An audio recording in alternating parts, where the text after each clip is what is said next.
Hello, my name is David Colores, and I'm a Vietnam veteran.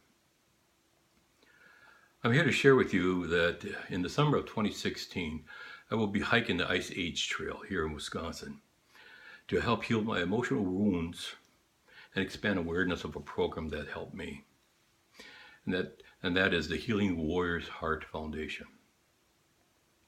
You can help by pledging a donation per mile or a specific amount. These funds will help provide free retreats to veterans who have PTSD or need emotional healing from their military service.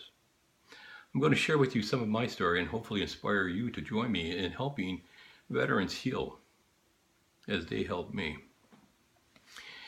Well, it all started back in 1969. I had already graduated and I was ready to start college and to be an artist. That was my lifetime dream. And but things didn't go quite that way. My brother told me that he stolen my draft card, and he was about to join the Marines under my name. Of course, at first I really didn't care to let him. The service won't bother me. I'll just go on to my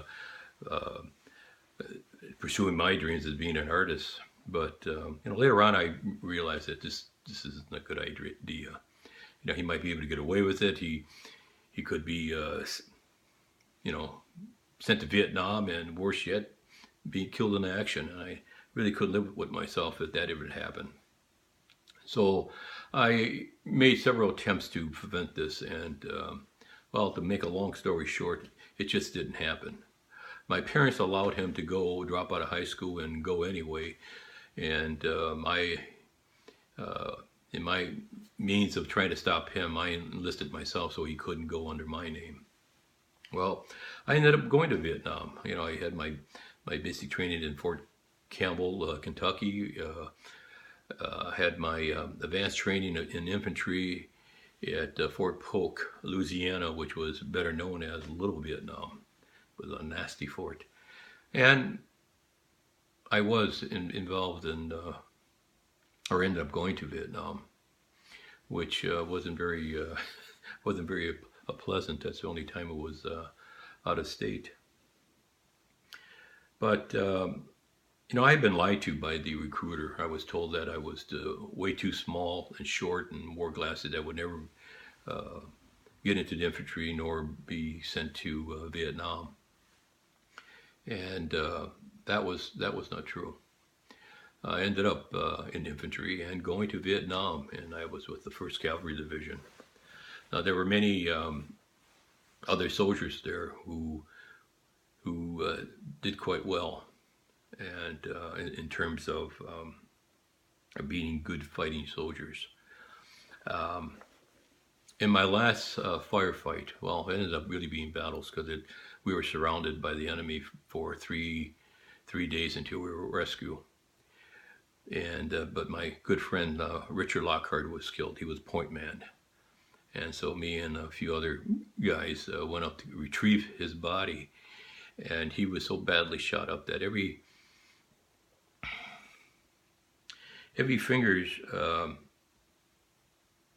that we placed our hands to lift his body were filled with bullets. So it was very difficult to do that, and I'll never forget that. So what happened was I was told that after everything was said and done, that only 9 of us made it out without being killed or wounded, and that we started out with a little over 100 soldiers, and so I really felt fortunate to get out when I did. But I decided I wasn't going to go back there anymore, so I reenlisted, got into a different MOS. And because I reenlisted, I was able to come back home.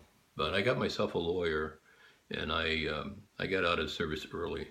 I lived with that guilt for a long time, leaving my fellow men. But I became rather depressed, suicidal, and almost an alcoholic. But thank God I didn't. But a lot of my families and friends never knew that about being suicidal. I never told anybody that. But I found out about the Healing Warriors Heart Foundation, and they helped me get over this. I mean, I'll never forget the emotion, and I really don't want to. But if it wasn't for them, I don't think I'd be here right now. So I am asking you to help me and other veterans to make a donation. Help me help them. Thank you very much for your time, and God bless.